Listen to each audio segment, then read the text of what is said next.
안녕하세요. 책 읽는 제자들의 이흔관 사도요한 신부입니다. 오늘도 우리 특별한 게스트 한 분과 함께 할 텐데요. 이니고 모임 3기 젊은이 영적 지도자 동반자 과정을 하고 있는 송준영 유스티노 군과 오늘 함께 하도록 하겠습니다. 어서 오세요. 안녕하세요. 네, 유스티노. 네. 오랜만이에요. 네. 오랜만이다, 신부님. 네, 잘 지내고 있어요? 네, 지금 네. 연말이라서 참 한 해를 마무리하는 과정인 것 같아요. 한 해를 마무리하는 과정이다. 네. 어떤 결실들도 좀 있을 거고 네. 한 해를 돌아보면서 어떤 성찰하는 그런 과정도 좀 있을 것 같네요. 네, 맞습니다. 그 와중에 이제 이니고 3기 모임 통해서 성인전을 통해서 그 성인 통해서 또 본받을 부분이 어떤 것이 있는지 그리고 이분들은 어떻게 뭔가 하느님과 대면을 했는지 이런 거를 다시 한번 접하실 수 있는 기회를 주셔가지고 너무 감사했습니다. 사실은 제가 하고 싶은 얘기가 있는데 원래는 도로시 데이 그러니까 도로시 데이에 대해서 읽고 아직 성인은 아니죠. 근데 네. 하지만 가경자 그 정도로 이제 미국에서 굉장히 유명한 분이 되어 계신데 그분을 좀 발표하고 싶어 했어요. 그죠? 나누고 싶어 네, 했는데 맞습니다. 안타깝게도 다른 분이 먼저 녹음을 하셨기에 네. 제가 다른 분을 좀 선정해 줄 수 없냐 했는데 흔쾌히 네. 아주 흔쾌히 바로 이 대림 시기 특별히 내일 성탄과 맞물리는 아주 중요한 분을 선정했더라고요. 누구죠? 은총이 가득하신 마리아님. 기뻐하소서. 네. 성모 마리아님입니다. 네, 성모 마리아. 1월 1일 이제 우리 천주에 묻힌 성모 마리아 대축일을 보내게 될 텐데 네. 그분이 누구인지 뭐 사실 교회에서 많이 들어왔습니다. 네, 하지만 맞습니다. 유스티노가 읽은 이분은 누구인지 우리 네. 한번 마리아 네. 어떻게 소개하고 싶습니까? 제가 소개해드리고 싶은 마리아는 성인 중에 한 분입니다. 네. 보통 저희가 뭐 유년기에 이제 뭐 처음 성당에 가서 이제 세례 받을 때 이제 교리 공부를 하잖아요. 그럴 때 뭐 성모송을 배우고 북주기도를 배우고 뭐 성당에 가면 당연히 이제 그 성모님 이렇게 조각 사항도 있고 보통 그 앞에서도 기도하기도 하고 또 뭐 성모송 하면서 그 우리가 또 빌고 싶은 거 빌기도 하고 뭔가 이런 신심의 대상처럼 비춰져서 뭔가 성인은 사람이잖아요. 보통 성인은 사람으로서 뭔가 이 부분을 우리가 본받아서 해야겠어 라고 하는데 이런 성모님을 뭔가 신심의 대상이 아니라 성인으로 바라보는 시점에서 한번 소개를 드리고 싶었어요. 오, 네. 너무 좋네요. 네, 사실은 성모님은 특별히 공경하는 네. 교회에서 특별히 공경한다 해서 상경지례라는 한자 표현이 있습니다. 가장 네. 높은 존경을 받는다. 흠숭지례는 하느님 유일하게 흠숭을 받으시는 분이지만 성인으로서는 그 중에서도 특별히 우리가 더 공경하는 왜냐하면 네. 하느님의 어머니, 예수님의 어머니이기 때문에 그렇다라는 게 우리 교회의 보편적인 입장인데 이 지금 읽은 책은 사실 나의 멘토 나의 성인에 나오는 성모님 부분이죠. 마리아 네, 부분. 맞습니다. 어떻게 묘사가 되어 있어요? 보통 뭐 성인들 같은 경우에 뭐 이게 제3자가 그 성인에 대한 묘사를 해주시기도 하고 뭐 자서전이 이렇게 나오기도 하고 한데 이 책에서 나의 멘토 나의 성인 이 책에서 성모님은 저희 루카복음의 내용을 바탕으로 그 성모님이 한 사람으로서 어떻게 하나님의 그 오심과 대화를 받아들이셨는지 이거를 뭔가 사람의 시점에서 표현해 주신다는 점에서 내 인상 깊었습니다. 루카복음에서 묘사되는 성모님 네. 아마도 이제 그 천사 가브리엘을 맞이하는 그 장면이 나올 것도 같고 네, 맞습니다. 그 부분을 좀 중점적으로 얘기하고 있지 않을까 싶은데 네, 맞습니다. 한번 들어가 보죠. 네. 천사가 마리아의 집으로 들어가 말하였다. 은총이 가득한 이여 기뻐하여라. 주님께서 너와 함께 계시다. 이 말에 마리아는 몹시 놀랐다. 그리고 이 인사말이 무슨 뜻인가 하고 곰곰이 생각하였다. 네. 유스티노 우리가 네. 방금 앞부분에 그 루카복음의 1장 28절 29절을 읽었는데요. 네. 이 부분에 대해서 조금 이렇게 저자 제임스 마틴 네. 또는 유스티노가 좀 느끼는 바가 있는 것 같아요. 우선 저희가 루카복음 예수님 탄생 이야기를 읽을 때 천사가 집으로 찾아와서 말을 했다. 이 부분에 대해서 당연히 복음 말씀이니까 당연스럽게 천사가 오는 거에 대해서 받아들이는데 그냥 사람의 시점에서 우리가 일반적으로 천사를 쉽게 접할 수 있는 건 아니잖아요. 아니죠. 네, 아니죠.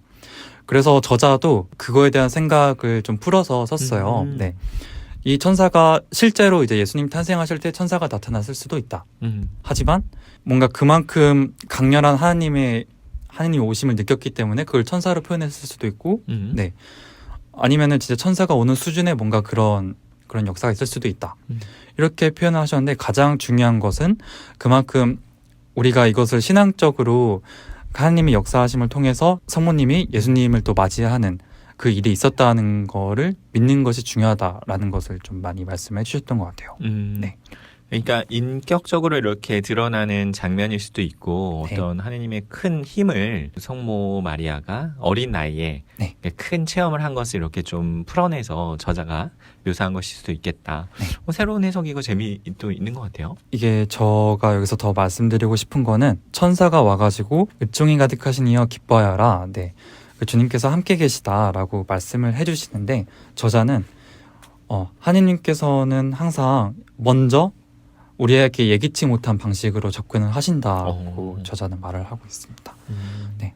어떻게 보면은 저희가 먼저 하나님께 기도하고 이렇게 먼저 도움을 청하기도 하지만 하나님께서는 우리한테 예기치 않게 접근을 하신다는 거, 이 부분이 조금 인상 깊었던 것 같아요. 그건 사실 우리 모든 사람에게 그런 체험들이 네. 조금 있겠어요. 네, 생각해보면은 내가 시리에 빠져 있을 때 누군가가 의도치 않았지만 연락을 준다든가 평소에 연락하지 않는 분이지만 네.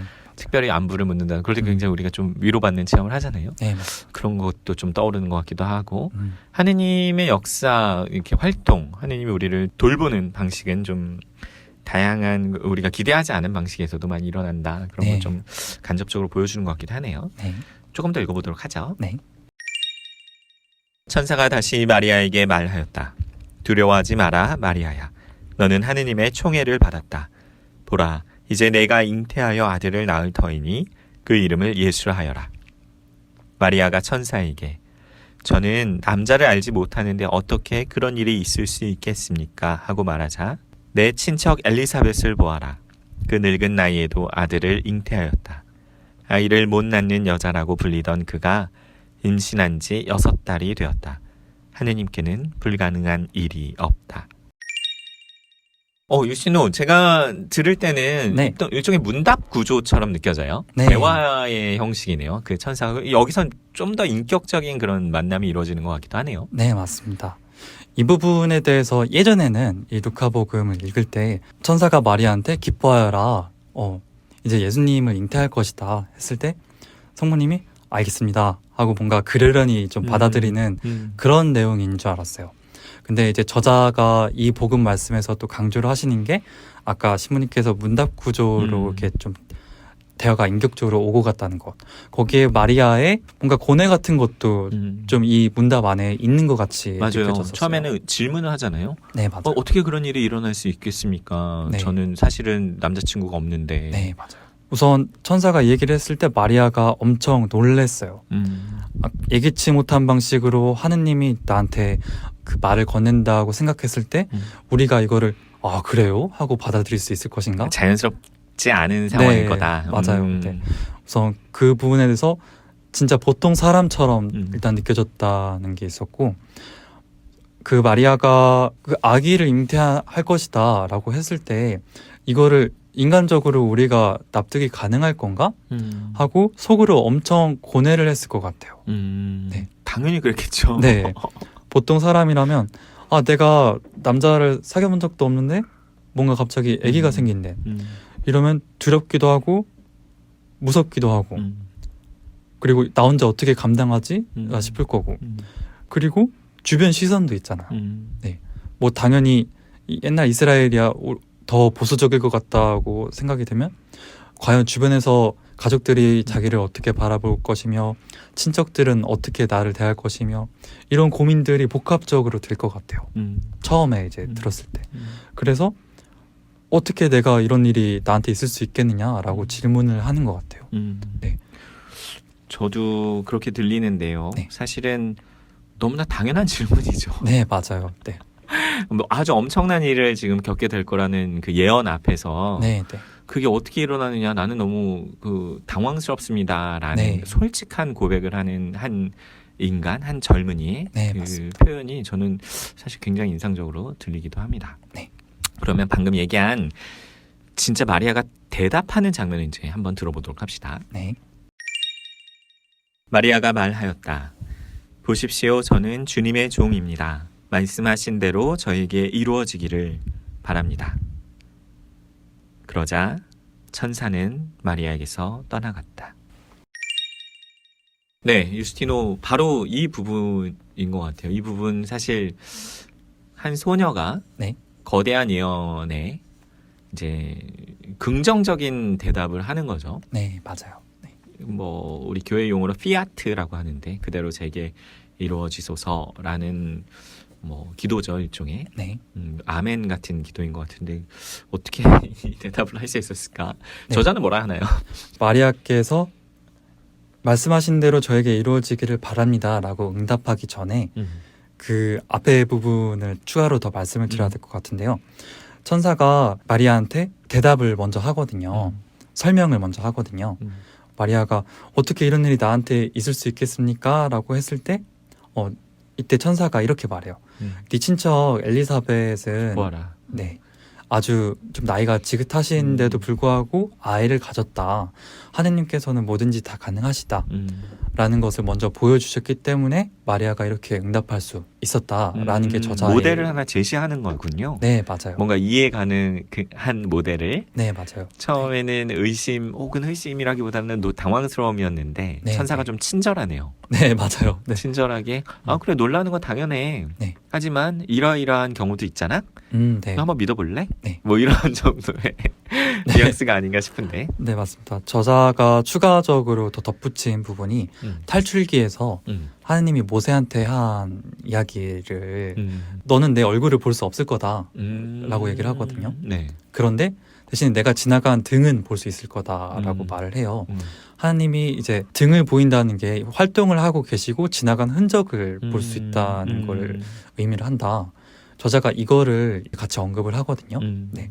그 얘기가 무슨 얘기냐면 이제 엘리사벳이 그렇게 늦은 나이에 아이를 가진 것도 하나님께서 그렇게 활동을 하셨기 때문에 보여주시는 거다 이렇게 말씀을 하세요. 그러니까 마리아가 혼자서 감당하기 힘든 부분에 대해서 하나님께서도 주변에서 도와주고 계시다. 네. 너무 이해가 돼요. 네. 아, 네네. 모든 것이 너가 혼자 감당해야 할 일이 아니다. 네, 맞아요. 그런 의미인 거겠죠. 네, 맞아요. 그래서 하느님께서 너와 함께 계시다. 네. 이거 굉장한 그 위로의 말이자 우리가 평상시에 사실 잊고 사는 표현인 것 같은데 네, 네. 마리아의 응답은 거기에 기반하지 않았을까 이런 생각도 해보게 되네요. 그게 이제 신뢰이고 네, 맞아요. 그분에게 의탁하는 거고 네. 하느님의 현존 안으로 내가 들어가는 그런 선언 같은 거라고 느껴지기도 하네요. 네, 맞아요. 마리아를 일반적인 사람이라고 봤을 때 보통 사람이 예기치 못한 하느님의 대화나 요청에 우리가 처음에는 이해를 못할 수도 있어요. 말이 안 된다고 생각을 할 수 있고 내가 어떻게 감당을 할 수 있을까요? 그거를 이제 기도로 우리가 바치죠, 보통. 네, 전 이거 감당하지 못합니다. 이렇게 기도를 바쳤을 때 하나님께서는 그거에 대해서도 응답을 하신다는 거가 이 복음에 담겨 있는 것 같아요. 네. 내가 네 주위에서 함께하고 있고 그렇기 때문에 나를 믿고 따라달라. 이렇게. 야, 이거 진짜 어마어마한 진리이자 네, 굉장한 단순한 네. 굉장히 단순한 진리인데 네. 힘은 엄청 위로가 되는 그런 네. 말씀이네요. 네. 사실 하느님이 전부잖아요. 네, 맞습니다. 얼마이 뒤신 분께서 나와 함께한다.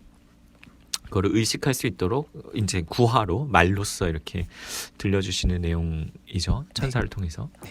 거기에 이제 성모님이 아주 용기 있게 단호하게 네. 응답하시는 것 같아요. 네, 맞습니다. 소녀의 대답, 소녀의 대답이라 하더라도 둘 다 참 담대하고 단순하고 명료한 대답처럼 느껴져요. 네, 보십시오, 저는 주님의 종입니다. 말씀하신 대로 저에게 이루어지기를 바랍니다. 네.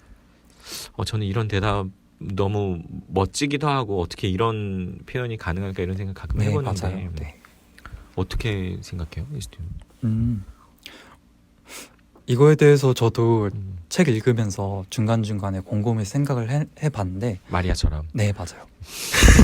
예기치 못한 하나님의 뜻에 내가 진짜 확신을 가지고 이렇게 따를 수 있을까?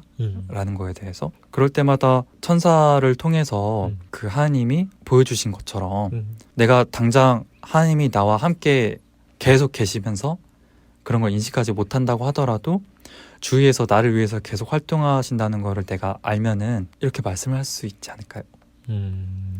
주위에서 내가 의식하지 못한다 하더라도 나를 위해 활동하신다는 걸 알면은 네. 이렇게 대답할 수 해보죠. 해봅시다. 특별한 대목을 중심으로 우리 성모 마리아에 대한 이야기 좀 하고 있는데 특별히 예수님을 잉태하는 그 장면, 네. 뭐 수태고지라고도 하는 그 유명한 장면이죠. 그 장면을 이제 제임스 마틴 신부님이 루카 복음사가를 통하여 네. 송준영 유스티노의 입으로 그래 독자들과 저와 함께 이렇게 나누고 있는 상황이 참 저는 흥미롭고 재밌는데 네. 이 책을 좀 읽으면서 좀 나누고 싶은 이야기, 성찰한 내용들을 좀 간략히 다뤄줄 수 있을까요? 뭐 청년들에게 이 마리아에 대해서 좀 들려주고 싶은 이야기랄까요? 저도 신앙생활을 그렇게 오래 한 건 아니지만 항상 성모님을 뭔가 신심의 대상으로 이렇게 기도를 하는 게 저한테도 좀 일방적이었던 것 같아요. 네, 그런 상황에서 뭔가 한 사람으로서, 한 성인으로서 성모님을 바라봤을 때 성모님이 예기치 못한 하나님의 오심에 대해서 어떻게 반응하는지 그런 걸 보면은 일반적인 우리와 똑같았다. 네, 준비가 안 된 상태에서 결국에 하나님을 마주 보았다. 근데 그런 순간에 뭔가 하나님께서 나한테 이렇게 해라 라고 했을 때 이거 내가 어떻게 하지? 말도 안 돼. 내가 감당할 수 있을까? 라고 질문하는 거에 대해서도 하나님께서는 충분히 응답을 해주시고 내가 그동안 너와 주변에서 아니면 이전에도 함께하지 않았느냐 라고 대답을 해주신다. 그리고 우리는 그거에 대해서 믿고 앞으로도 잘 부탁드립니다 하면서 우리가 따를 수 있다. 네, 이런 믿음을 알려주시는 것 같아서 네, 성인으로서 되게 좋았던 것 같습니다. 네. 제가 들리는 이야기는 네. 그러니까 성모님이 우리의 신심의 대상이라기보다는 네. 성모님의 믿음이 하느님을 향한 믿음이 우리에게 좋은 모델이 되는구나. 네, 그 모델이 되는 이유는 우리 주변의 환경, 우리가 이미 살아온 모든 것들을 통해서 하느님이 우리와 함께 하시다는 것을 네. 믿고 고백하고 응답한 사람이라는 이야기로 네. 정리해서 좀 들리네요. 네, 맞습니다. 그래요. 이 이야기를 좀 듣고 있는 젊은이들에게 마지막으로 좀 하고 싶은 얘기가 있을까요? 마지막으로요? 네. 저희 루카복음 사가를 통해서 이게 저자가 어떤 관점에서 바라봤는지에 대해서 쭉 봤는데 맨 마지막에 이제 천사와 마리아의 대화가 끝나고 그리고 천사가 떠났다라는 부분이 있어요. 네. 천사가 떠났다는 부분인데 저자가 이제 이 부분에 대해서 또 생각을 해봤던 게 하느님께서 강렬하게 마리아와 만나서 대화를 했는데 항상 매 시간마다 이랬을까? 라는 부분에 대해서 또 생각을 해봐야 된다 하더라고요. 네. 우리가 하느님에 대해서 깊게 만나는 순간 이후에도 그리고 뭔가 시간이 흘러가면 또 뭔가 하느님께서 잠시 멀어지는 순간도 있다고 느껴질 때가 있어요. 네, 그 순간에도 항상 하느님께서는 보이지 않아도 우리와 함께하고 계신다라는 거를 인식을 한다면 또 그 믿음의 그 순간 안에 뭐 멀어진 순간이 있어도 가까워지는 순간도 다시 온다는 거, 이거 기억해 주시면 좋을 것 같아요. 저는 이 이야기가 네. 이냐시오 성인의 그 기도 방식에 나오는 영적 식별에 나오는 아주 중요한 주제 중에 하나인 것 같아요. 네. 영적 위로의 시기에는 영적 황폐, 영적 실망의 시기에는 언젠가 다시 영적 위로를 하나님께서 주실 거라는 걸 믿고 기다릴 필요가 있다. 그런 내용이 있거든요. 그것과 좀 맞아요. 통하는 얘기도 하고 네, 것 같아서.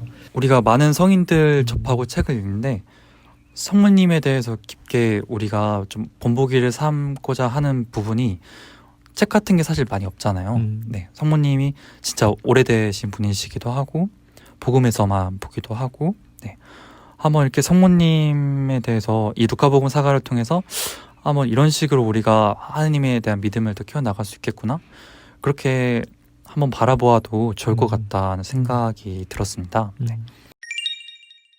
네, 오늘 유스티노와 함께 우리 은총이 가득하신 분 마리아 나의 멘토 나의 성인에 나오는 제목인데요. 이 책을 좀 읽고 나눠보았습니다. 사실 이 성인전 읽는 것은 저는 그렇게 생각해요.